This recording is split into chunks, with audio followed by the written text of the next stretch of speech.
আজকে সকালে বাংলাদেশ জাতীয় দলের একজন সাবেক অধিনায়কের সঙ্গে গল্প হচ্ছিল। মানে ব্যক্তিগত আলাপ করতেছিলাম। সেই সময় উনি ফিরতেছিলেন মিরপুর স্টেডিয়াম থেকে। উনিও ওনার একটা ব্যক্তিগত কাজে মিরপুর স্টেডিয়ামে গেছিলেন। তো ওনার সঙ্গে এই কথা সে কথার এক পর্যায়ে উনি বলতেছিলেন যে খুব খা করতেছে বুকের মধ্যে, খুব খা করতেছে। এই সময়ে বাংলাদেশ ন্যাশনাল টিমে থাকার কথা হচ্ছে ইন্ডিয়াতে। সেইগুলো খবরাখবর দেখব পত্রিকায়, আর মিরপুর স্টেডিয়ামে গিয়ে দেখব যে নানা রকম খেলার প্রস্তুতি চলতেছে, খেলা চলতেছে। এরকম একটা সময় হওয়ার কথা। তো জানুয়ারি মাস আমাদের সময় ছিল স্বর্ণালী সময়। এই সময় তো ক্রিকেটের ব্যাট বলের রেস্ট পাওয়ার কথা না। সেই সময়টা ক্রিকেট থমকে আছে। ক্রিকেট একদম স্টপ হয়ে গেছে। কার্যত সিনিয়র লেভেলে কোনো ক্রিকেট আমাদের এখন হচ্ছেই না। এখন এটা তো একজন সাবেক ক্যাপ্টেন হিসেবে ওনাকে একটা ধাক্কা দেওয়ার কথা, এবং আমাদের পুরো সবার জন্য একটা ধাক্কা। যেভাবেই বলি বিশ্বকাপ খেলতে না যাওয়াটা, বিশ্বকাপ না খেলাটা, এটা তো একটা ধাক্কা। গ্লোবাল ইভেন্ট, একটা গ্লোবাল ইভেন্ট যত যাই বলে যে পাড়ার ক্লাব আইসিসি, তারপরেও একটা গ্লোবাল ইভেন্টে খেলাটা, সুযোগ পেয়ে না খেলাটা, এটা বিরাট ব্যাপার, বিরাট ব্যাপার। সেই 99-এ আমরা শুরু করার পর আজ পর্যন্ত কোনো গ্লোবাল ইভেন্ট আমরা মিস করি নাই।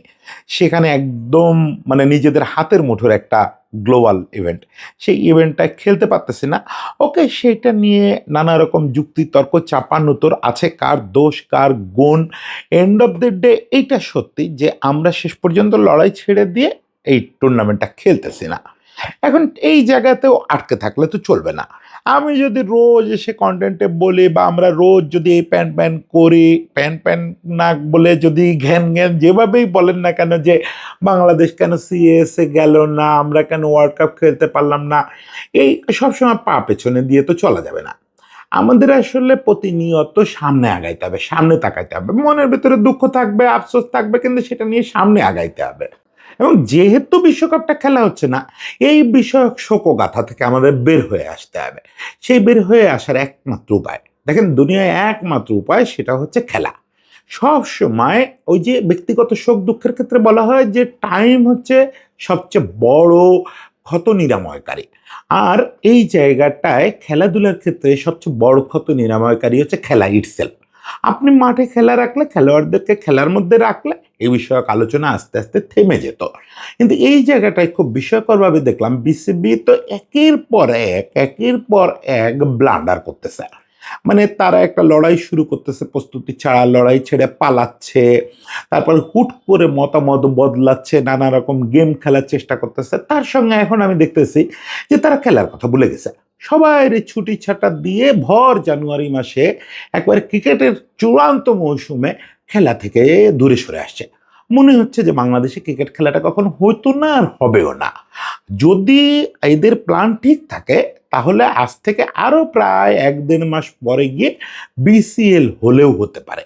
তাও বোর্ড নিশ্চিত না। বোর্ড বলতেছে তারা চেষ্টা করবে।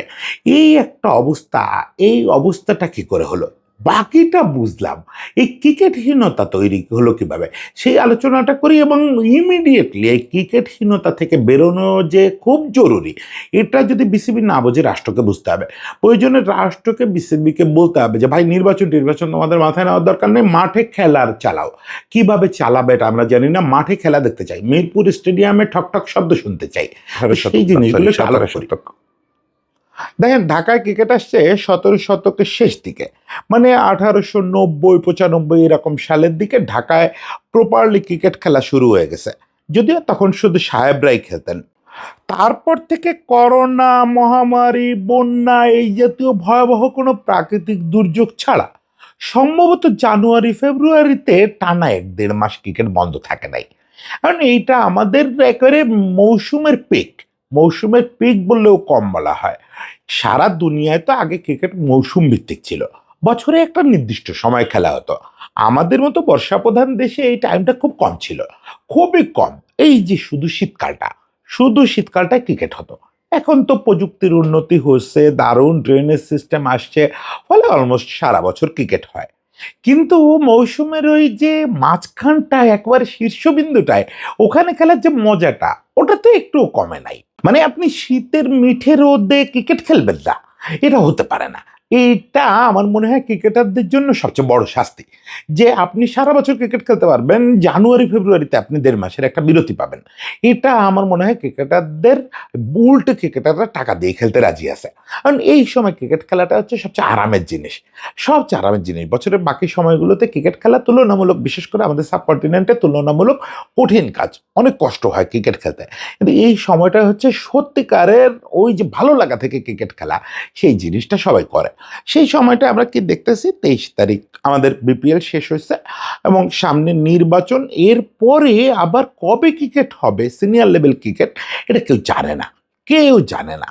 দেখেন আমাদের এই সময় ওই যে আবার ওই পুরোনো কথায় চলে যায়, এই সময় আমাদের ন্যাশনাল টিমে থাকার কথা ছিল ইন্ডিয়াতে ওয়ার্ল্ড কাপ খেলা উপলক্ষে। এখন সেটা তো গেছে, পাস্ট ইজ পাস্ট, যা গেছে ওইটা নিয়ে তো আর কথা বলে লাভ নাই।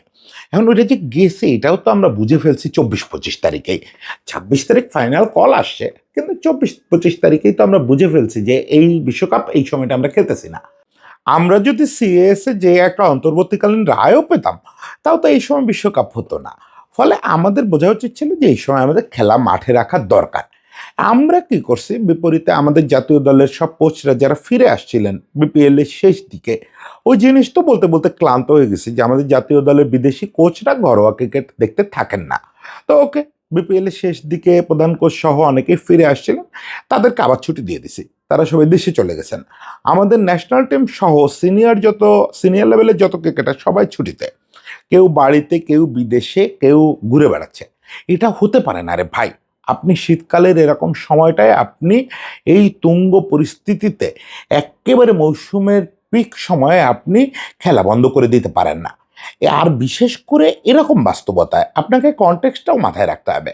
এখন যখন চারিদিকে আওয়াজ হচ্ছে, আপনি তো একটা লড়াই শুরু করছিলেন, হোক সেই লড়াইটা আপনি কাপুরুষোচিতভাবে পালায় আসছেন, কিন্তু লড়াই তো একটা করছিলেন। সেই লড়াইতে আপনার প্রতিপক্ষ কি বলছে সবসময়, শুরু থেকে আপনার ভয় দিচ্ছে দেশের ক্রিকেট শেষ হয়ে যাবে, ক্রিকেট থেমে যাবে, ক্রিকেট বলে এই দেশে আর কিছু থাকবে না। এখন সেই কথাগুলো তো আপনি সত্যি করতেছেন। আপনিই যেন প্রতিজ্ঞা করছেন যে আপনার প্রতিপক্ষের কথা যেন সব সত্যি হয়। আর তারা বলছে যে যেদিন আপনি বিশ্বকাপ বয়কট করবেন সেদিন থেকে ক্রিকেট বন্ধ হয়ে যাবে। আপনি তো তাই করছেন। কার্যত এখন বয়সভিত্তিক ক্রিকেটের কিছু উদ্যোগ আর সিসিডিএম এর একটা টুর্নামেন্ট, এছাড়া বাংলাদেশে তো ক্রিকেট চলতেছে না কোথাও, স্বীকৃত ক্রিকেট কোথাও চলতেছে না। আপনি কেন সিনিয়র লেভেলের একটা টুর্নামেন্ট কিছু একটা পাতাইলেন না এই সময়? আপনি এই যে গ্যাপটা, ওকে 23 তারিখ বিপিএল শেষ হয়েছে, 26 তারিখে আপনি বুঝছেন বিশ্বকাপ খেলতে পারবেন না, আপনি 5-7 দিনের একটা গ্যাপ দেন। আপনি ফেব্রুয়ারির 1 তারিখ থেকে, ফেব্রুয়ারির 4 তারিখ থেকে, 5 তারিখ থেকে একটা টুর্নামেন্ট শুরু করে দেন। সেটা ইরানি ট্রফি ঘরানার বা চ্যালেঞ্জার্স ট্রফি ঘরানার কিছু হইতে পারে। আমাদের এখানেই একসময় হতো যে আমাদের সব টপ লেভেল ক্রিকেটারদের মধ্যে 3টা ভাগ করে একটা টি-20 টুর্নামেন্ট বা একটা ওয়ানডে টুর্নামেন্ট এক ভেন্যুতে, সেটা মিরপুর স্টেডিয়ামেই একটা টুর্নামেন্ট হতে পারতো। এটা হচ্ছে সবচেয়ে সহজ কিন্তু সুন্দর সমাধান, যে না আমাদের ক্রিকেট ধ্বংস হয়ে যায় নাই, আমরা তো সুন্দর ক্রিকেট খেলতেছি, আমাদের সবাই উৎসব করে ক্রিকেট খেলতেছে, লোকজন মাঠে যাচ্ছে, এবং এটা দেখতে দেখতেন মানুষ মাঠে যেত। আর মানুষের ভিতরে ওই জিনিসটা কাজ করতেছে যে আমরা ক্রিকেটে আছি, এটা প্রুভ করতে চাই, আমরা লোকেদের দেখাতে চাই যে আমাদের ক্রিকেট শেষ হয়ে যায় নাই। আর এই জিনিসটা তো বোর্ডের মাথায় নাই, সবার মাথায় আছে, বোর্ডের মাথায় নাই। বোর্ড চায় এই হাহাকারটা ছড়ায় পড়ুক। এই যে আজকে যে এক্স ক্যাপ্টেনের সঙ্গে কথা বললাম, উনি যদি দেখতেন যে না, মাঠে নতুন করে সাজসজ্জা শুরু হয়েছে, কেন 5 তারিখ থেকে চ্যালেঞ্জার্স ট্রফি শুরু হবে, সব টপ ক্রিকেটাররা, দেশের সব টপ ক্রিকেটাররা ওখানে খেলবে, মজার ব্যাপার ছিল না? উনি তখন কিন্তু একটু শোকটা ভুলে যেতেন। ওনাদের জেনারেশন, ওনারা বিশ্বকাপ খেলার জন্য অনেক কষ্ট করছেন, এখন চোখের সামনে যখন দেখতেছেন একটা বিশ্বকাপ খেলতেছে না, ওনারা যুক্তি অযুক্তি আর মাথায় নেবেন না, ওনাদের কষ্টটাই প্রধান হবে, এবং এই কষ্টকে আমি রেসপেক্ট করি। কিন্তু আপনি যদি মাঠে খেলা রাখতেন যে কোনো ফর্মে, তাহলে কষ্টটা কম হতো এবং এই আলোচনাটা উঠতো না। আজকে যে টিটকারিটা আবার শুনতে হচ্ছে যে সত্যিই তো তোদের ক্রিকেট ধ্বংস হয়ে গেছে, বা দেশে যারা বলতেন তারা বলতেছেন এই যে সত্যিই তো বাংলাদেশের ক্রিকেট ধ্বংস হয়ে গেল, বুলবুল তো বাংলাদেশের ক্রিকেটটা ধ্বংস করে দিল। এখন এই কথাটা আপনারা তৈরি করে দিলেন। ইভেন আমি মনে করি এই সময় একটা ইন্টারন্যাশনাল টুর্নামেন্টও খেলা যেত। কিভাবে খেলা যেত দেখেন, যে দলগুলো বিশ্বকাপ খেলতে যাবে, এখনই তো বিশ্বকাপের খেলা শুরু হচ্ছে না, তার আগে আপনি কিন্তু চাইলে স্কটল্যান্ড, আয়ারল্যান্ড, জিম্বাবুয়ে এরকম 2-4টা দলকে নিয়ে ঢাকা একটা টুর্নামেন্ট করতে পারতেন। এরা এই আশেপাশেই ক্যাম্প করতেছে বেশিরভাগ দল, কেউ শ্রীলঙ্কায় আছে, কেউ অমুক জায়গায় আছে, তমুক জায়গায় আছে, এদেরকে নিয়েও একটা সুন্দর টুর্নামেন্ট করে ফেলতে পারতেন। ওদেরকে এই সাবকন্টিনেন্টের মাটিতে এখন একটা টি-20 টুর্নামেন্ট খেলার সুযোগ দিলে ওরাই পড়তে যেত। আপনার ছোট্ট একটু খরচ করে একটা টুর্নামেন্ট করতে হতো, টিকিটের টাকা দিয়েই অনেক টাকা উঠে যেত, টিভি সত্ত্ব বিক্রি করতে পারতেন, অনেক সুন্দর আয়োজন হতে পারত। এখন আপনারা প্রযুক্তি দেবেন যে নির্বাচন, ভাই নির্বাচনের সময় বাংলাদেশে টেস্ট ক্রিকেট হয়েছে, নির্বাচন হয়েছে টেস্ট ক্রিকেটের মাঝখানের দিন, নির্বাচন সে উপলক্ষে টেস্ট ক্রিকেট একদিন ছুটি দেওয়া হয়েছে। বাংলাদেশে কোনো কালে নির্বাচন এমন সিকিউরিটি থ্রেট তৈরি করে না যে না এই সময় ক্রিকেট চলবে না।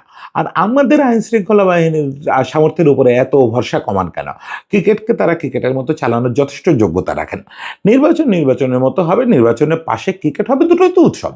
দুটো উৎসব হইলে সমস্যা কি? আপনি শুধু শিডিউলটা এমনভাবে করবেন যাতে নির্বাচনের দিন, আগের দিন, পরের দিন, এই 3 দিন কোনো খেলা না থাকে, তাহলে সুন্দর উৎসব জমে যেত, তখন এই কথাগুলো স্তিমিত হয়ে যেত। এখন যেটা হচ্ছে, দুটো ঘটনা ঘটতেছে। এক হচ্ছে স্পোর্টস থেকে লোকজন একটু চোখ সরায় ফেলতেছে। আমাদের এখানে তো এখনো পর্যন্ত সারা বছরের স্পোর্টস বলতে শুধু ক্রিকেট, ফুটবল এখনো ওই জায়গাটা আমরা নিতে পারি নাই যে সারা বছর আলোচনায় থাকবে। আই হোপ যে খুব দ্রুত ফুটবল ফেডারেশন ওরকম কিছু পদক্ষেপ নেবে। আশা করি শুধু হামজা সমিত সোম আসলে ফুটবল নিয়ে আলোচনা হবে, এই পরিস্থিতি থেকে আমরা বেরোয় আসবো, ফুটবলও সারা বছর আলোচনায় থাকবে। কিন্তু আপাতত তো ক্রিকেট, আপাতত ক্রিকেট ছাড়া আমাদের সারা বছর আলোচনায় থাকার আর কোনো স্পোর্টস নাই। ফলে ক্রিকেটটাকে কোনোভাবেই বন্ধ রাখা যাবে না, কোনোভাবেই বন্ধ রাখা যাবে না। যা হয়েছে হয়ে গেছে, এটা নিয়ে রাগারাগি যা করার আমরা করছি, আমরা যেগুলো ভুল করছি সেগুলো মেনে নিচ্ছি, ভুল ভুলই, এখন কি করা যাবে? এগুলো কোনোটা নিয়েই আমরা তো আর পেছন পায়ে যাইতে পারবো না। এখন আমরা একেবারে পিছনে গিয়ে বলতে পারবো না যে না আমরা বিশ্বকাপ খেলায় আপত্তি করব না। যেটা বললে আমি ভয়ানক ক্ষুব্ধ হব। স্টিল আমি মনে করি আমাদের এই কথা সত্যি ছিল, কথা ন্যায়সঙ্গত ছিল, আমাদের আসলেই দাবি সঠিক ছিল। এরপরে আমরা করতে পারবো না যে না আমরা নতুন করে এখন সিএসএ যাওয়ার প্রস্তুতি নিতে পারবো না। অলরেডি জিনিসটা রিজলভড হয়ে গেছে। আইসিসি এখন আর মামলা করলেও আটকানো যাবে না। আইসিসি বলবে ভাই জিনিস তো রিজলভ হয়ে গেছে, তাও 1 সপ্তাহ আগে, এখন আপনি সিএসএ তে গেছেন কেন? ফলে আর কিছু করার নাই, ওই চ্যাপ্টার ক্লোজ। এখন আমাদের নতুন করে কূটনীতি শুরু করতে হবে, অমুক তমুক পর্দার আড়ালে যেগুলো করার ওগুলো করতে হবে, কিন্তু মূল কাজটা হচ্ছে মাঠে খেলা ফেরাইতে হবে। সেটা ইমিডিয়েট ইফেক্টে আমি যতদূর জানি বিসিবি চেষ্টা করতেছে, মানে বিসিবির প্ল্যান হচ্ছে নির্বাচনের পরে তারা পরিস্থিতি বুঝে ফেব্রুয়ারির শেষ দিকে হয়তো বিসিএল শুরু করতে পারে। ওই যে আমাদের যেটা 4 দিনের টুর্নামেন্ট হয়, দ্বিতীয় যে ফার্স্ট ক্লাস টুর্নামেন্টটা আমাদের এনসিএল এর বাইরে, ওই 4 দলীয় টুর্নামেন্টটা শুরু করলেও করতে পারে যদি নির্বাচনের পরে তারা সবকিছু কমফোর্টেবল ফিল করেন। এই জাতীয় চিন্তা ভাবনা দায়িত্বশীল পদে থেকে করার কোনো সুযোগ নাই রে ভাই। আপনার যদি আর একদিনও আয়ু থাকে, আপনাকে প্ল্যান করতে হবে 100 বছরের। আপনি হয়তো কালকে থাকবেন না, কিন্তু আপনি তো এখন ক্রিকেট বোর্ড চালাচ্ছেন, ক্রিকেট বোর্ড তো কালকে নাই হয়ে যাবে না, যেই হোক ওখানে বসবে। আর ভাই মানে আমরা অনেক কথা বলতে পারি, অনেক কথা ভাবতে পারি, রিয়েলিটি তো এত সোজা না। এই তো আমিনুল ভাইও সেদিন বলছে যারা ক্রিকেট বোর্ডে আসেন তাদের তো আতঙ্কিত হওয়ার কিছু নাই, এটা তো একটা প্রসেস করা হবে, হয়তো জিনিসটা রিভিউ করাবে, নাও তো হতে পারে। বা এইগুলো অনিশ্চিত ব্যাপার নিয়ে আগে থেকে সব কিছু স্টপ করে হাত পা গুটায় বসে থাকা, এটা কোনো কাজের কথা না। যা হয় হবে নির্বাচনের পরে। আপনারা ক্রিকেট মাঠে নামান, আর বেশি ওয়েট করেন না। যারা যেখানে বেড়াইতে গেছে তাদেরকে ফোন দিয়ে বলেন যথেষ্ট বেড়ানো হয়েছে, এই ভর মৌসুমে আর কোনো বেড়ানো টেড়ানো নাই, এখন দেশে আসো, বিসিএল শুরু হোক, সমস্যা নেই। ইয়ের পরে, নির্বাচনের পরে ফেব্রুয়ারির শেষে বিসিএল শুরু হোক, তার আগে অবশ্যই আমরা একটা 3-4 দলীয় টুর্নামেন্ট বিসিএল এর দলগুলোকেই দিয়ে একটা ওয়ানডে টুর্নামেন্ট খেলায় ফেলেন বা একটা টি-20 টুর্নামেন্ট খেলায় ফেলেন। দ্যাট উইল শো যে আমরা শেষ হয়ে যাই নাই, বাংলাদেশ এত সহজে শেষ হয় না। একটা ওয়ার্ল্ড কাপ বর্জন করছি, এটা বিরাট ধাক্কা বুকের জন্য। তার মানে কি এই যে আমরা শেষ হয়ে যাব না, এইখান থেকে শুরু করতে হবে। এই ফেব্রুয়ারিতেই যে সময় আমাদের খেলার কথা ছিল সে সময় আমরা খেলবো, প্রয়োজনে নিজেরা খেলবো, তাও খেলতে হবে। খেলাটা মাঠে আনার জন্য বিসিবি যা করার তাই করেন। সবাই ভালো থাকবেন, সবাইকে ধন্যবাদ।